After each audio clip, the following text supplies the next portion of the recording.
Entonces, el tema de hoy tiene como título La restauración y sanidad del sacerdocio.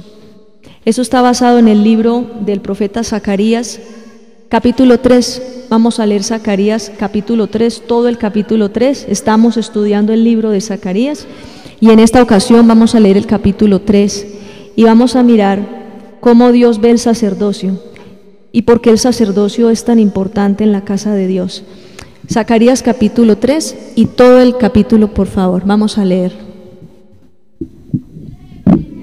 Me mostró al sumo sacerdote Josué, el cual estaba delante del ángel de Jehová, y Satanás estaba a su mano derecha para acusarle. Y dijo Jehová a Satanás: Jehová te reprenda, oh Satanás. Jehová, que has cogido a Jerusalén, te reprenda. ¿No es este un tizón arrebatado del incendio? Y Josué estaba vestido de vestiduras viles, y estaba delante del ángel. Y habló el ángel, y mandó a los que estaban delante de él, diciendo: Quitadle esas vestiduras viles. Y a él le dijo: Mira que he quitado de ti tu pecado, y te he hecho vestir de ropas de gala. Después dijo: Pongan mitra limpia sobre su cabeza. Y pusieron una mitra limpia sobre su cabeza, y le vistieron las ropas. Y el ángel de Jehová estaba en pie.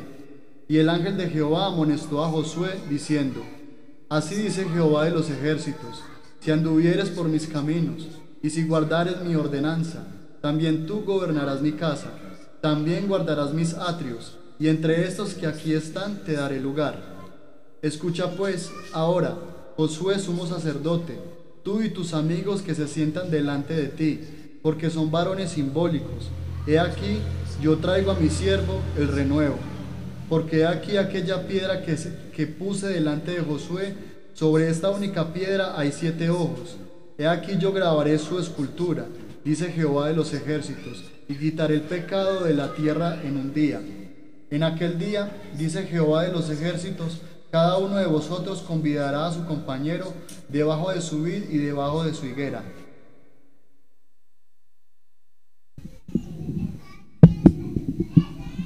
Amén. Entonces ahí está sucediendo algo importante. Josué representa el sacerdocio de Israel. Recuerden que cuando Israel sufrió el exilio, que fueron enviados a Babilonia, ellos fueron enviados como un castigo de parte del Señor para disciplinarlos, por causa de que se habían contaminado con el paganismo, a pesar de que el profeta Jeremías había sido un instrumento de Dios para advertirles al pueblo de Israel que se arrepintieran. ¿Se acuerdan? Que eso lo habíamos estudiado hace un tiempo, cuando leímos el libro de Jeremías. Ellos no se arrepintieron, sufrieron el exilio, fueron deportados a Babilonia inicialmente, luego el reino de Media y Persia se enfrentó en guerra contra Babilonia, conquistó, sojuzgó, y entonces ya los israelitas pasaron de las manos de Babilonia a las manos de los medos y persas. Llegó un tiempo determinado, alrededor del año 539 a.C., cuando el rey Ciro sacó un decreto diciendo que los israelitas podían volver a su tierra, a reconstruir el templo del Señor y a comenzar una nueva vida en Israel, que eso fue un milagro de Dios. O sea, Dios mismo fue el que inspiró al rey Ciro para que hiciera eso. Empezaron entonces los israelitas a regresar a la tierra de Israel, se empezó la reconstrucción del templo de Jerusalén, luego llegó Nehemías más adelante en el año 420 y algo antes de Cristo para liderar lo que era la construcción de las murallas de la ciudad, ¿se acuerdan? Y eso hubo muchos problemas. Primero fue Zorobabel, viajó Zorobabel con Josué, el sacerdote del que están hablando aquí. No Josué, este Josué no es Josué el sucesor de Moisés, ojo, que no es el mismo. Está hablando es de otro Josué. Ese Josué, cuando vino con Zorobabel con la misión de reconstruir el templo en Jerusalén y regresar con todos los israelitas que habían sido exiliados, Josué era el sacerdote principal de Israel, y sobre Josué reposaba como toda la culpa que tenía el sacerdocio. Una de las cosas, hermanos, que sucedió y que fue lo más grave para ante los ojos de Dios fue que Israel pecó, pero no solamente el pueblo pecó, el pecado entró primero por los sacerdotes, por los servidores de Dios. Entonces, cuando el pecado entró por medio de los mismos sacerdotes del altar de Dios. Ahí fue cuando se contaminó el altar y ahí fue cuando pasaron todas las cosas que nosotros sabemos. Entonces, por eso Dios toma a Josué en esta visión. Zacarías ve a Josué el sacerdote y ve que suceden toda una serie de cosas en la vida de Josué. Entonces, vamos entonces allí a seguir esta lectura. Primero que todo, dice la palabra que Satanás estaba acusando ¿a quién? A Josué. Satanás estaba acusando a Josué. Déjeme decirle, mi hermano, una de estas cosas. Algunos de ustedes aquí que han sido llamados para servirle a Dios en algún servicio, en algún tipo de servicio, para evangelizar, predicar la palabra, para orar por los enfermos, para enseñarle a los niños, no sé, el llamado. Dios tiene un llamado para cada uno de ustedes, pero en un momento determinado el diablo logra engañarte y logra hacerte caer en pecado. Viene la vergüenza. Entonces ahí es donde se produce la acusación. El diablo siempre opera con dos cosas contra los servidores de Dios. Una de ellas es que lograr que tú caigas en pecado a través del engaño, a través de la tentación. Entonces cuando el servidor de Dios cae en pecado, lo que viene como consecuencia posteriormente es la condenación. El diablo no solamente quiere hacer caer en pecado a la gente, sino de una vez también condenarlo. Ya después de que lo hizo caer, él mismo lo señala: mire, usted cayó, a pesar de que fue él el que lo tentó. Entonces Josué representaba no solamente la culpa que él tenía, porque de generación en generación, acuérdese que venía una iniquidad. Todos los sacerdotes de Israel estaban cargando con esa maldición, hermanos. Los sacerdotes cargaban con esa maldición y el diablo tenía un acta de decretos, de esa que dice la escritura en Colosenses 2, del 14 al 15. Josué tenía un acta de decretos en contra de él y de todo el linaje sacerdotal. Entonces Dios tenía que coger a Josué, limpiarlo, redimirlo, hacer un proceso legal para quitar la culpa de Josué y a través de ese acto legal quitar la culpa de todo el sacerdocio de Israel y santificarlo. O si no, no hubiera sido posible que la gloria de Dios se derramara, como lo dijo Ageo, que la gloria postrera será mayor que la primera. Estaba diciendo, la gloria del segundo templo, o sea, del templo reconstruido, iba a ser más grande la manifestación del poder de Dios allí que la de los tiempos de Salomón, de antes de la repatriación. Eso es algo maravilloso. Pero Dios tenía primero que resolver el asunto, si no, era imposible. Entonces aquí en el pasaje estamos viendo a Satanás. ¿Qué estaba haciendo Satanás? ¿Cuántas veces nosotros hemos visto a un hombre de Dios, una mujer de Dios, que ha caído en pecado y uno lo ve en condenación, que se siente culpable y piensa que ya nunca más puede levantarse a servirle al Señor? Lo hemos visto, ¿cierto?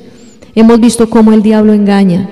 Y hemos visto cómo Satanás ha traído una condenación tan grande que muchos servidores de Dios nunca más se vuelven a levantar. Pero no porque Dios no les quiera dar la oportunidad, sino porque el diablo los tiene bajo un engaño de que Dios no les va a dar esa oportunidad. Entonces aquí vemos a Satanás señalando y dice la palabra: el ángel del Señor le dijo a Satanás que el Señor, a quien ha elegido a Jerusalén como su ciudad, te reprenda. Entonces mire una cosa, una característica de alguien que le sirve a Dios es porque ha sido, ¿qué? Repita conmigo, elegido. Ha sido elegido. Lo que estamos hablando ahora, ha sido elegido. Entonces Dios dice que Él eligió ¿a quién? A Jerusalén como su santa ciudad. Y cuando hay una persona que está bajo el dominio del diablo, pero Dios lo eligió, llega un momento, hermanos, en que Dios tiene ese tiempito para librar la batalla en defensa de Él. Dios redime. Y por eso, aquel que ha servido al Señor y ha caído en pecado, todavía hay esperanza, hermano. Y esa esperanza se cumple en el momento en que esa persona se levanta y se arrepiente para acercarse otra vez a los caminos de Dios. Dice aquí entonces la Escritura, el versículo 4, vamos ahí, dice: el ángel les dijo a los ángeles que estaban junto a él quítenle esa ropa. Ah, no, perdón, espere un momento que me adelanté mucho. Vamos en el versículo, alguien por favor que me lea completo el versículo 2, por favor. Y dijo Jehová a Satanás: Jehová te reprenda, oh Satanás. Jehová, que ha escogido a Jerusalén, te reprenda. ¿No es este un tizón arrebatado del incendio? ¿Sabe qué quiere decir? La expresión, ¿no es este un tizón arrebatado del incendio? ¿Sabe qué quiere decir eso? ¿Acaso yo no soy Dios? ¿Acaso yo no puedo hacer una obra en este hombre? A pesar de lo que ha fallado, a pesar de los pecados que tiene, ¿acaso yo no lo puedo levantar y hacerlo mi siervo, limpiarlo? Diga conmigo: Dios es soberano. Y diga también: Dios es misericordioso. Hermanos, no les estoy hablando una herejía, no les estoy diciendo que usted, si es llamado a servirle a Dios, usted puede pecar, que Dios lo va a levantar. Mucho cuidado, no lo vaya a hacer, porque de pronto Dios no lo levanta. Así que no se ponga a ensayar lo que no debe ensayar. No juegue no tiente al Señor, hermano. Mucho cuidado. Pero lo que Dios está hablando aquí es que Él es soberano para hacer en nosotros conforme a Él quiere. Amén. Conforme lo que Él quiere. Y dice: ¿acaso este no es como un tizón rescatado del fuego? Ustedes han visto, hermanos, las señoras en los fogones de carbón que hacen arepas. Ustedes han visto cuando están los carbones encendidos y despega uno de ellos, que ese tizón está ardiendo. ¿Qué quiere decir? Este tizón estaba quemándose ahí. Prácticamente está diciendo: Josué estaba dentro de toda esta línea generacional de maldición. Un tizón que se estaba quemando y yo lo saqué de ahí. Es tremendo lo que hizo el Señor. Cuando una persona está en este mundo en pecado y el Señor lo que hace es apartarlo, es como si cogiera a la señora de ese fogón de las arepas y separara ese tizón. Los separó del fuego, los separó de las brasas.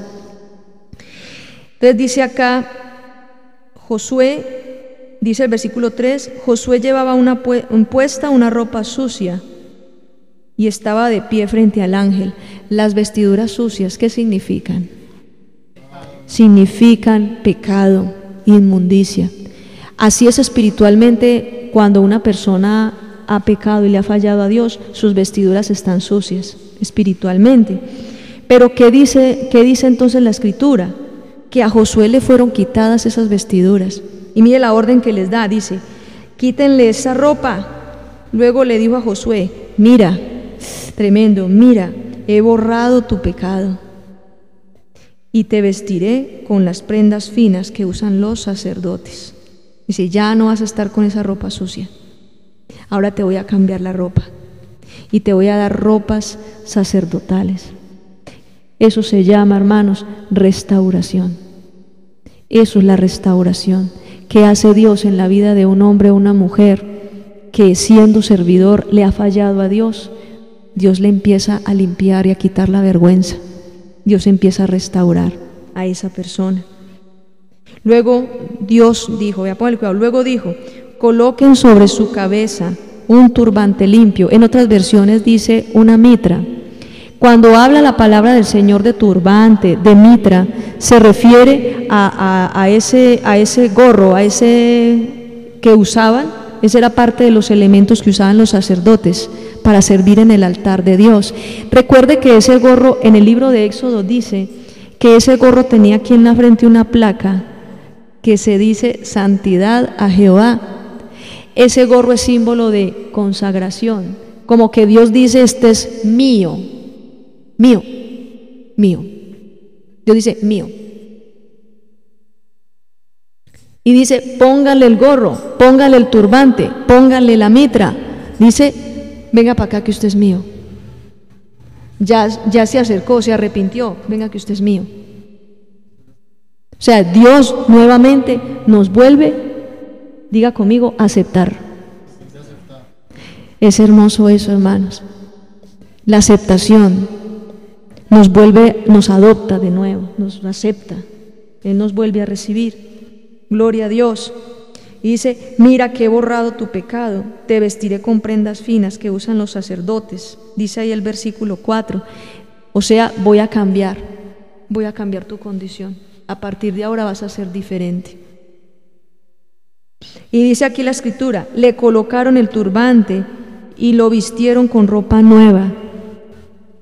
Esa ropa simboliza, hermanos, cuando Dios a nosotros nos cubre. Ustedes se acuerdan cuando Adán y Eva pecaron, que dice la palabra de Dios que Dios mismo le hizo a ellos pieles de animales.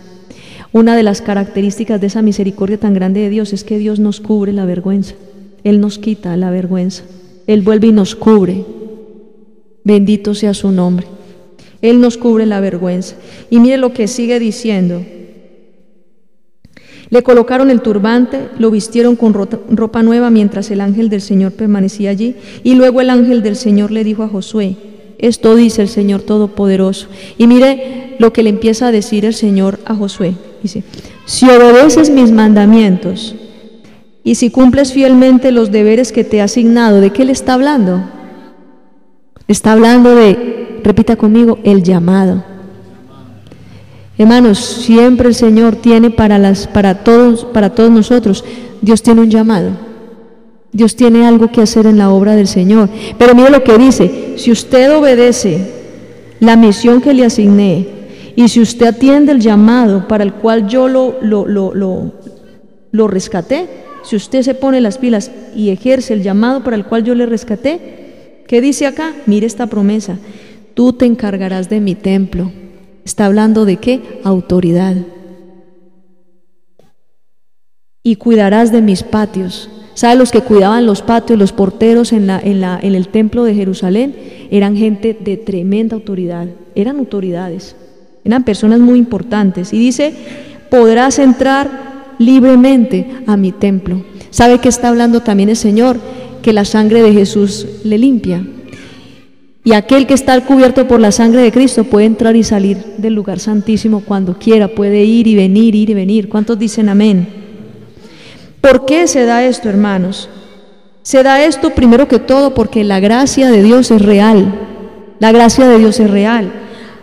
Y también porque Él es soberano. Repita conmigo, Él es soberano.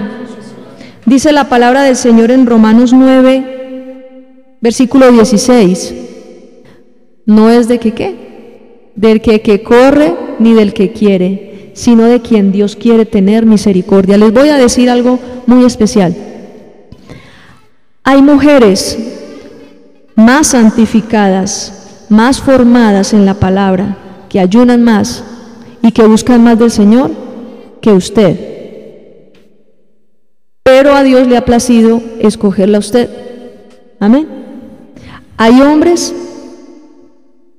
tal vez más capacitados, con más carisma, tal vez con más preparación teológica, qué sé yo, pero a Dios le ha placido escogerlo a usted, porque Él es soberano, porque Él para escogernos, Él no está buscando gente superdotada, Él no está buscando personas de mucho estudio académico, Él no está buscando personas de muy bonita presentación, no voy a escoger a este porque es de buen parecer. Acuérdese, ¿a quién escogió Él? ¿A David o a los otros hijos de Isaí? Él escogió fue a David y dice que era el más pequeñito, el más sencillo, estaba hasta por allá cuidando ovejas, ni siquiera lo mandaban a llamar. Repita conmigo, Dios escoge lo vil y lo menospreciado, lo que la gente considera menos importante, para servirle al Señor. Dígale al que tiene al lado, Dios lo escogió a usted. Gloria a Dios. Ahora dice el versículo 8, escucha Josué sumo sacerdote, escucha junto con tus amigos que están sentados frente a ti. Ellos son señales de lo que va a suceder. Pronto traeré a mi siervo, que será llamado el retoño. Está hablando de alguien, está hablando de Jesús, el Mesías. Dice, miren la piedra que he colocado frente a Josué. Está hablando de una piedra y mire lo que dice, esta piedra tiene 7 caras y 7 ojos. ¿Sabe qué significa eso, hermanos? Está hablando de Jesús. Y los 7 ojos y las 7 caras significa omnisciente. que todo lo ve, que todo lo sabe, hermanos, todo lo sabe. Dios todo lo sabe, amén. Eso significa. Y dice también, vamos ahí, Primera de Pedro. Vamos a leer 2 citas, por favor. Usted me lee allí. Juan 14:30. Y usted Primera de Pedro 2, del 6 al 8. Mire lo que dice entonces, termino de leer acá, dice: esta piedra tiene 7 caras y en ella escribiré algo. En un solo día borraré el pecado de esta tierra, lo dice el Señor Todopoderoso. ¿Cómo así que con esa piedra va a borrar el pecado?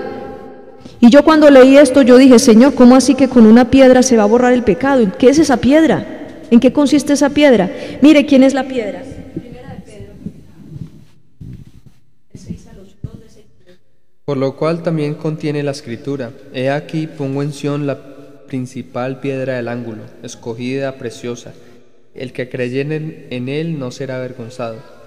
Para vosotros, pues, los que creéis, él es precioso, pero para los que no creen, la piedra que los edificadores desecharon ha venido a ser la cabeza del ángulo,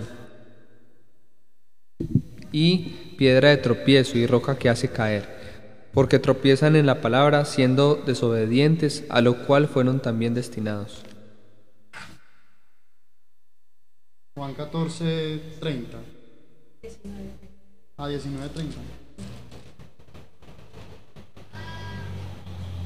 Dice: cuando Jesús hubo tomado el vinagre, dijo: consumado es. Y habiendo inclinado la cabeza, entregó el Espíritu. ¿A qué se refiere? ¿Cuál es esa piedra de tropiezo? Está hablando de Jesús. ¿Por qué Jesucristo es a los que no creen piedra de tropiezo? Porque el que rechaza a Jesús, como dice en San Juan, capítulo 3, versículos del 18 en adelante, dice que el que no viene a la luz es porque está en tinieblas, el que rechaza la luz, o sea, el que rechaza a Jesucristo. Y dice que el que no viene a la luz va a ser juzgado por la luz. Entonces, Jesucristo vino a traer vida, Él vino a traer salvación, pero el que rechace a Jesucristo como el Hijo de Dios y Salvador, eso se le convierte a él piedra de tropiezo. El mismo Jesús es piedra de tropiezo. Quiere decir entonces que aquellos que rechazan a Jesucristo están bajo juicio de Dios. Por eso le llama a la Escritura piedra de tropiezo.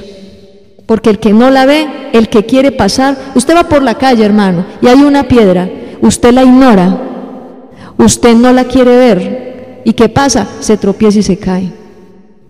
Y Jesucristo es a los incrédulos piedra de tropiezo, porque el que no respete al Señor, el que no considere los caminos del Señor, cae en condenación. Entonces a eso se refiere aquí la palabra. Estaba profetizándole.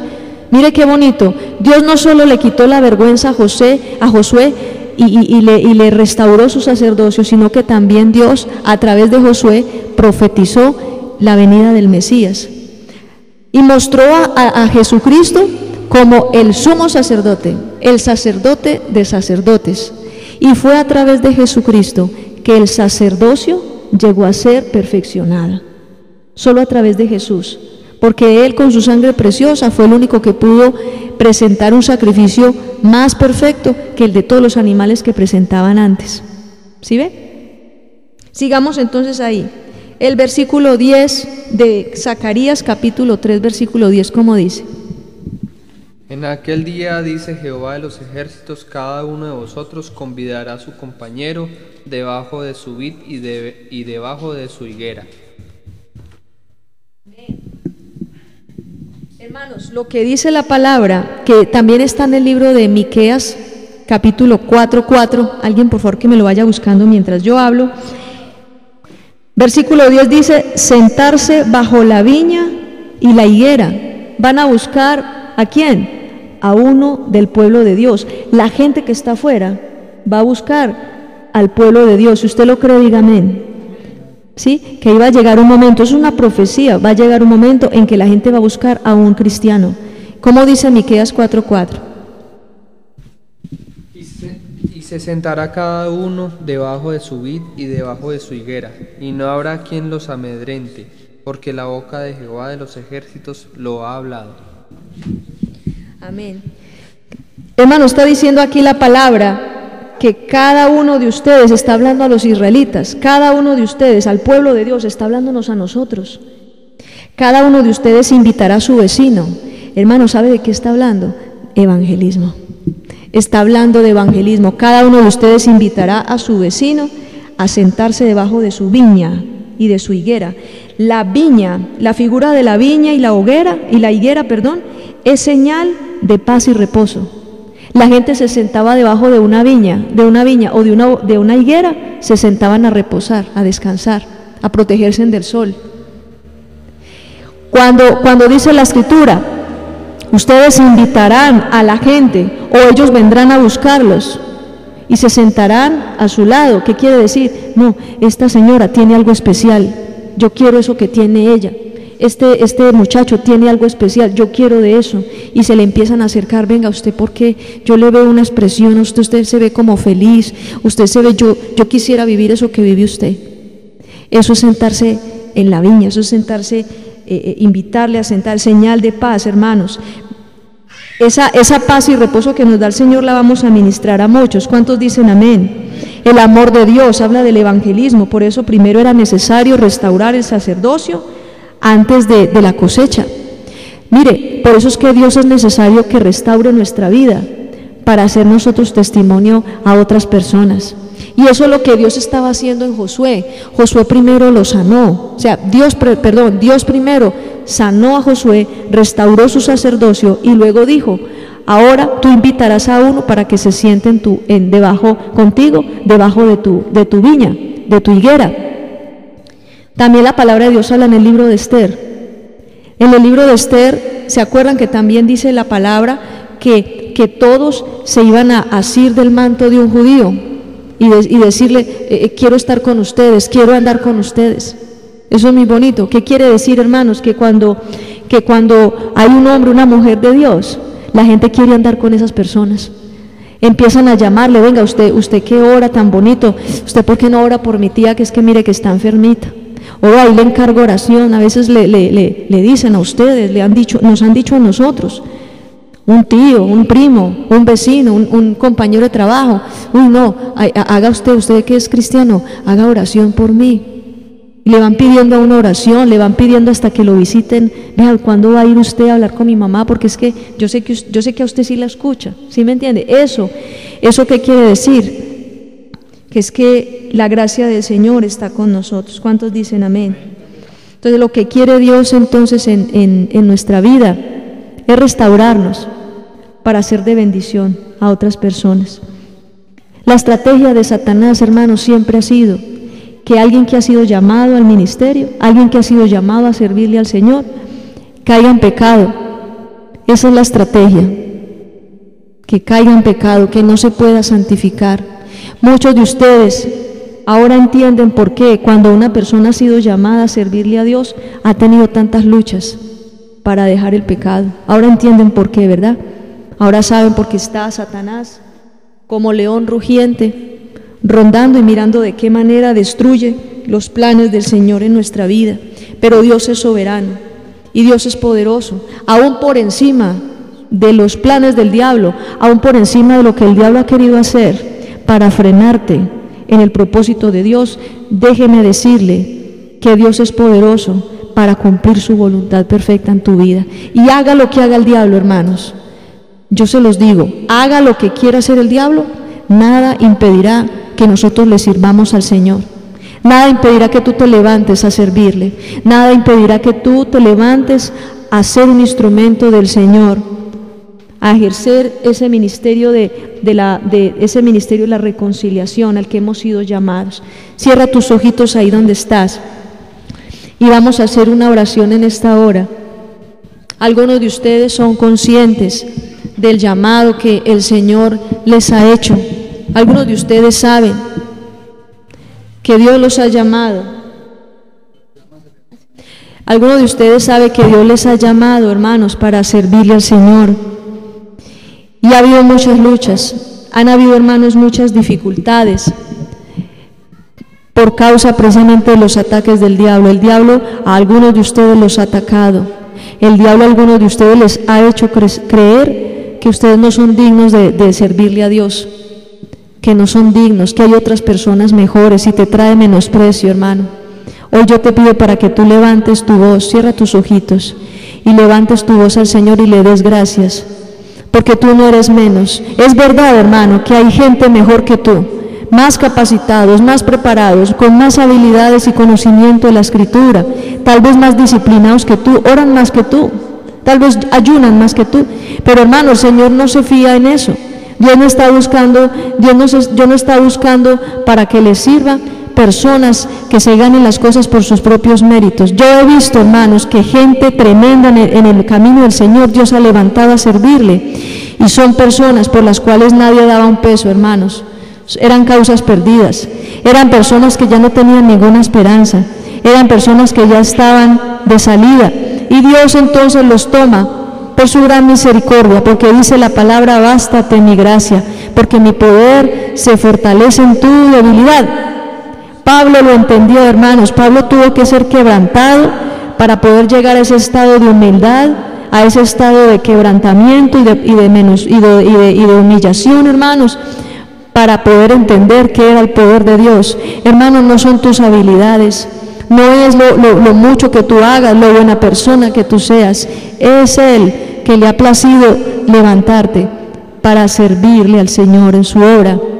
Siéntete privilegiado de ser instrumento de Dios para que los enfermos sean sanados. Siéntete privilegiado de ser un instrumento de Dios, hermano. Siéntete privilegiado para que las personas oprimidas por demonios sean libres. Siéntete privilegiado, hermano, para que las causas perdidas y las crisis aún en las familias, tú llegues, hermano, y hagas una oración y sucede un milagro. Siéntete privilegiado, porque eso Dios lo está haciendo y eso Dios lo quiere hacer en tu vida. Así que algunos de ustedes, hermanos, no se menosprecien más. Y algunos de ustedes que habían estado con problemas de pecado, este es el día, hermano, en que tú debes levantarte, debes arrepentirte, debes, en el nombre de Jesús te lo digo, levántate, así como Jesús le decía al paralítico de Betesda: toma tu camilla y anda. A veces, hermano, a pesar de que Dios nos quiere dar su perdón y que Dios quiere restaurarnos, hay muchas personas que siguen sentadas, siguen acostadas en su camilla. Eso quiere decir de que siguen en su condición de condenación, siguen en su misma culpabilidad y no le creen al Señor. No se levantan, hermanos, no se levantan para aceptar ese perdón. Tú tienes que levantarte, sacudirte de todo lo que el diablo quiera traer a tu vida a través de condenación, hermano, porque el Señor te ha llamado para servirle, y a Dios no se le pasa nada, mi hermano, por alto. A Dios no lo coge por sorpresa que tú fuiste llamado y que en un tiempo determinado pecaste. Dios ya lo sabía. A Dios no le coge eso por sorpresa. Dios ya sabía que tú le ibas a fallar. Y es tan lindo, hermanos, es tan misericordioso. Uno dice: pero Señor, si tú sabías que te iba a fallar, ¿cómo es posible que tú me escogieras? ¿Cómo es posible que tú me hubieras tenido en cuenta? Pero ¿sabe qué quiere decir eso, hermanos? Que Dios te ama tanto, que por encima de tus errores, el amor de Dios es más grande. Por encima de los errores, por encima de todo lo que suceda en tu vida, el amor de Dios es más grande, la soberanía de Dios es más grande para levantarte. Y este mensaje también es para muchas personas que están escuchando esta enseñanza. Este es un llamado de Dios para que tú le creas al Señor, le creas al perdón de Dios. Si sabes que tú has sido llamado para servirle al Señor, cierra tus ojos y dale gracias a Dios y cree en Él, cree en lo que te está diciendo y toma esa palabra, recibe ese perdón, cree con todo tu corazón que Dios te está dando una nueva oportunidad. Le pido a los que están aquí, hermanos, pónganse de pie, por favor, y denle gracias al Señor. Hermanos, este momento es muy especial porque el Señor te está dando una segunda oportunidad. Dios es un Dios de oportunidades. Dios es un Dios de oportunidades. Algunos de ustedes han tenido la oportunidad, otros no, pero algunos de ustedes han tenido la oportunidad de servirle al Señor en tiempos pasados. En tiempos pasados ustedes predicaban la palabra, algunos de ustedes predicaban, algunos de ustedes evangelizaban, algunos de ustedes estaban cumpliendo un servicio en la obra de Dios. Cierra tus ojitos. En ese tiempo en que lo hacías, recuerda, mi hermano, en ese tiempo en que tú lo hacías, hermano, recuerda el gozo que sentías y recuerda el respaldo tan grande del Señor en tu vida. Ese mismo respaldo y aún mucho más es el que Dios quiere darte ahora, si tú te levantas, si tú te arrepientes, si tú tomas una decisión de volver a tomar tu puesto en la batalla, porque el Señor quiere levantarte, el Señor quiere usarte. Repite conmigo en el nombre de Jesús: Señor, yo me despojo de toda condenación. Hoy sé que tu misericordia es grande y te amo, Señor. Yo reconozco hoy que es por tu misericordia que puedo servirte, que no me escogiste por ser la persona más capacitada, el más idóneo.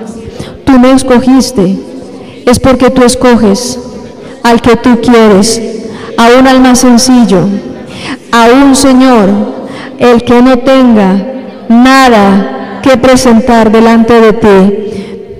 Así es, hermano, Él escoge y Él determina quién le sirve, mi hermano. No es el hombre, no se trata como en las religiones tradicionales, que el que quiere ser cura vaya a hacer un curso de teología y le dan un carnet y ya es un cura. No, hermanos, cuando Dios elige, es Él el que elige. Así una persona quiere estudiar en un instituto de teología, así alguien quiera prepararse y hacer, no, voy a hacer curso para pastor. A mí me da risa, hermano, la gente que dice, no, voy a hacer curso para pastor. No, el curso del pastor, el mejor curso es en el campo de batalla, es cuando uno está ejerciendo el ministerio que Dios le ha dado. Ahí es donde tú aprendes a pastorear. Ahí se aprende a evangelizar, cuando tú estás en el terreno, cuando tú vas a las almas y cuando tú les hablas de la palabra, les invitas al arrepentimiento. Ahí estás tú ejerciendo tu llamado de evangelista. Cuando te sientas con el Espíritu Santo a estudiar la palabra, el Señor te comienza a instruir, el Señor te comienza a enseñar. Aún muchas cosas, hermanos, que no te podrían enseñar en ningún instituto. El Señor te muestra, el Señor te revela, el Señor te capacita. Cierra tus ojos y di: Señor, gracias, porque yo sé que tú estás en control de todas las cosas, y a pesar de todo, Señor, tú me amas y me has dado la oportunidad de volver a servirte, de volver a levantarme. Dile: Señor, yo me sacudo en el nombre de Jesús de toda condenación. Hoy me sacudo, como dice tu palabra en Colosenses 2 del 14 al 15, Él anuló el acta de decretos que nos era contraria, clavándola en la cruz, avergonzando y exhibiendo públicamente a los principados, a los potestades, triunfando sobre ellos en la cruz del Calvario. Y esto quiere decir que nosotros hemos sido redimidos y que ahora no hay condenación para los que están en Cristo Jesús, que a ti te ha placido perdonarnos. Levanta tus manos y dile: Señor, yo recibo tu perdón y yo creo que tú me has dado hoy una nueva oportunidad para servir. Hoy, Señor, tomo mi posición, hoy retomo mi posición, hoy me paro, Señor, desde la posición que me diste para ejercer lo que me has llamado a ejercer, para atender el llamado que me has dado, Señor. Yo creo firmemente en tu misericordia y que así como Josué, Señor, declaro en este día tu gran amor, bendito Dios, y en el nombre de Jesús declaro el poder de tu sangre preciosa ahora mismo, Señor, en todos los varones, Señor, que están presentes. Declaro en el nombre de Jesús que toda maldición por causa del pecado que había recaído sobre su sacerdocio, declaro en el nombre de Jesús que esas maldiciones son canceladas y anuladas por el poder de la sangre de Jesucristo. Declaro esas maldiciones, Señor, que vinieron como consecuencia del pecado en tiempos pasados, ahora esas maldiciones son revocadas, porque como dice Gálatas 3:13, Jesucristo se hizo maldición por nosotros, porque maldito es todo aquel que es colgado en un madero, y esa maldición también te la has llevado, Señor, en la cruz del Calvario. Levanta esas manos conmigo y di: Señor, yo creo que tú has anulado toda maldición sobre mi vida, porque tú me has hecho libre, porque creo en el poder de tu Santo Espíritu. Y hoy, Señor, tomo la decisión de levantarme a servirte, porque servirte a ti es una manera de honrarte. Yo creo que me has llamado y yo atiendo ese llamado en el nombre de Jesús, Señor.